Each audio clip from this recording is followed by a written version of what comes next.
Kátia, tenho 9 anos. Comecei a estudar quando tenho 3 anos. E a minha professora é a tia Delfina. Agradeço a Deus porque já sei ler. Vou ler Salmo 103. Tá bom. Vocês querem ouvir a Kátia lendo? Sim. Tá bom, ok. Então vamos ouvir. Bendice o minha alma, o Senhor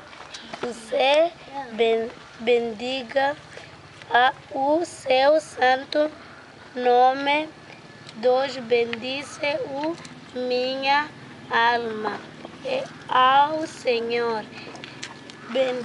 Bendice-os 3 é Ele que perdoa todas as tuas iniquidades. 4. Que direme a tua vida, dá pedir são e tem coragem de benignidade e da misericórdia. Ok. Sim. Leu bem? Sim. Merece palmas, não é?